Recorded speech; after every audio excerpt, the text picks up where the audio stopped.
இங்க வழக்கம் போல நம்ம வெற்றியோட பேண்ட்ரியில தாங்க ஓபன் ஆகுது. இந்த வாரம் ஃபுல்லாவே அவரோட பேண்ட்ரியில தாங்க மெயின் லொகேஷனே. நம்ம வெற்றி என்னடான்னா எல்லா ஹெல்த்தி ஐட்டம்ஸையும் போட்டு கண்ணா பின்னான்னு ஏதேதோ டிஷ் எல்லாம் செஞ்சு வச்சிருக்காரு. ஆனா வர்ற கெஸ்ட் எல்லாமே நம்ம வடிவேலு சார் காமெடி மாதிரி ஸ்ப்ரிங் ரோல் இருக்கா, பர்கர் இருக்கா, பீஸா இருக்கா அப்படிங்கிற மாதிரி கேட்குறாங்க. அதுவும் இந்த சின்ன பசங்கள்லாம் அந்த டிஷ்ஷை பார்த்துட்டு சுத்தமா இன்ட்ரெஸ்டே இல்லாம வேணாம் வேணாம் அப்படிங்கிற மாதிரி ஓடுறாங்க. இப்போ அந்த இடத்துக்கு நம்ம ரியா வராங்க. என்ன ஆச்சு, கொஞ்சம் மிஸ் ஆயிடுச்சோ அப்படிங்கிற மாதிரி கேட்க வெற்றி ஆமாங்கிறாரு. சரி பரவாயில்ல, நீங்க பண்றதெல்லாம் நல்லது தான், ஆனா கெஸ்ட்டுக்கு ஹெல்த்தி ஃபுட் பிடிக்க மாட்டேங்குது, நம்ம பழையபடியே ஃப்ரைஸ் போட ஆரம்பிச்சிடலாம் அப்படின்னு ரியா சொல்றாங்க. ஆனா நம்ம வெற்றி தான் அந்த மாசத்துக்கான பட்ஜெட்டை ஃபுல்லாவே போட்டு எல்லா பொருளையும் ஆல்ரெடி வாங்கிட்டாரு. பட்ஜெட் இல்ல அப்படிங்கிற மாதிரி வெற்றி சொன்ன உடனே ரியாவுக்கு பயங்கரமா கோவம் வருதுங்க.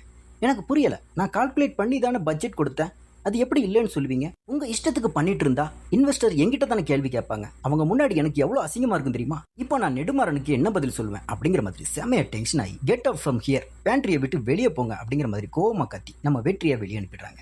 அங்க நம்ம நெடுமாறனுக்கு ஒரு பக்கம் இடி மேல இடி விழுதுன்னா, இங்க நம்ம வெற்றிக்கும் பிரச்சனை எங்கிருந்து வருதுன்னே தெரியாம விடாம தொத்திக்கிட்டே இருக்குங்க.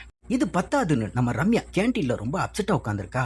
விக்கி இப்படி எல்லாம் பேசிட்டா அப்படிங்கிற மாதிரி எல்லாத்தையும் நம்ம வெற்றி கிட்ட எக்ஸ்பிளைன் பண்றான். ஏற்கனவே ஐஷு பண்ற விஷயங்களால கடுப்புல இருக்கிற நம்ம வெற்றிக்கு ரம்யாவை விக்கி தப்பா பேசிட்டான்னு தெரிஞ்ச உடனே செம்மையா கோவம் வருதுங்க. நேரா கிச்சனுக்கு போய் விக்கியை வெளியே கூப்பிடுறாரு. நீ எப்படி அவளை பார்த்து இப்படி பேசலாம், வார்த்தையை பார்த்து விடு அப்படின்னு கேட்கிறாரு. ஆனா நம்ம விக்கியை பத்தி தான் தெரியுமே, அவன் கண்ட மெனிக்கு பேசி வார்த்தையை விட கோவத்தோட உச்சிக்கு போன வெற்றி கிச்சன் கதவை திறந்து உள்ள போய் விக்கியோட சட்டையை பிடிச்சு அடிக்கிற அளவுக்கு சண்டை முத்திடுதுங்க. சத்தத்தை கேட்டு ஐஷு உள்ள இருந்து வேகமா வந்து ரெண்டு பேரையும் ஸ்டாப் பண்ணிட்டு, இங்க என்ன நடக்குது, நீ எதுக்கு கிச்சனுக்குள்ள வந்த அப்படிங்கிற மாதிரி வெற்றியை பார்த்து கத்துறாங்க.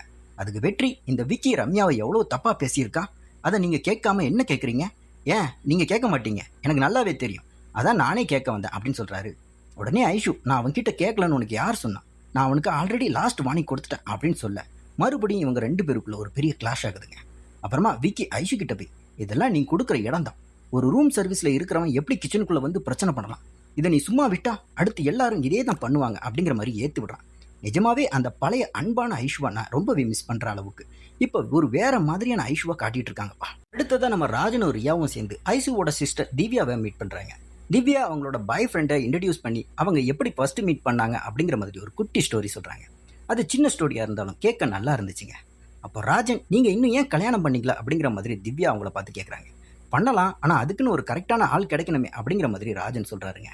அது மட்டும் இல்லாம கரெக்டான ஆள்லாம் உங்க கண்ணு கட்டின தூரத்துல தான் இருப்பாங்க அப்படின்னு பக்கத்துல இருக்க ரியாவை பார்த்து ஒரு போடு போடுறாங்க. இவங்க பேசுறத பார்த்தா சின்ன வயசுல இருந்தே ஒன்னா வளர்ந்த மாதிரி தெரியுதுங்க. ராஜனுக்கு ரியா மேல ஒரு இன்ட்ரெஸ்ட் இருக்குன்னு கண்டிப்பா எல்லாருக்குமே தெரிஞ்சிருக்கும். திவ்யா இதை சொன்ன உடனே டக்குன்னு ரியாவுக்கும் ராஜனுக்கும் நடுவுல ஒரு சின்ன டென்ஷனும் மாத்தி மாத்தி பாத்துக்கிற ஒரு கெமிஸ்ட்ரியும் கிரியேட் ஆகுது. இதோட பெஸ்ட் பார்ட் என்ன தெரியுமாங்க? அதுக்கப்புறமா ரியா ராஜனை மீட் பண்ண அவரோட ஆஃபீஸ் ரூமுக்கு போறாங்க. ஆனா அங்க ராஜன் இல்லை.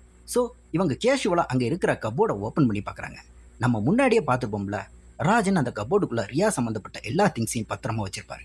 அவங்க சின்ன வயசுல பண்ண அந்த ஆர்காமி, அவங்களோட ஹேர் கிளிப், சின்ன வயசுல போட்டோன்னு அந்த கபோர்டு ஃபுல்லாவே ரியாவோட நினைவுகளா இருக்கு. அதை இப்போ ரியா பார்த்துடுறாங்க. ஆல்ரெடி போன சீன்லேயே ராஜன் மேல ரியாவுக்கு ஒரு ஃபீலிங் வந்த மாதிரி தான் ரியாக்ஷன் கொடுத்தாங்க. இப்போ இதெல்லாம் பார்த்த உடனே அவங்க பயங்கரமா இம்ப்ரெஸ் ஆகி உருகிடுறாங்கன்னு சொல்லலாம். கடைசியா நம்ம திவ்யா நேரா நெடுமாறன் கிட்ட போயிட்டு, நான் ஒரு கெஸ்டா உங்க கிட்ட பேசணும் அப்படிங்கிற மாதிரி சொல்ல வேற வழியே இல்லாம அவரும் நிக்கிறாருங்க. சொல்லுங்க மேடம் அப்படின்ன உடனே, இந்த ரிசார்ட்ல தான் என்னோட மேரேஜ் நடக்க போகுது, அதுக்கு நீங்க தான் பஃபே அரேஞ்ச் பண்ணணும் அப்படின்னு சொல்றாங்க. அதை கேட்ட உடனே நெடுமாறன் அப்படியே பயங்கர டென்ஷன் ஆகி அங்கிருந்து எதுவுமே சொல்லாம விறுவிறுப்பா கிளம்பி போறாருங்க. அதோட இந்த 56வது எபிசோட இங்க முடிக்கிறாங்க.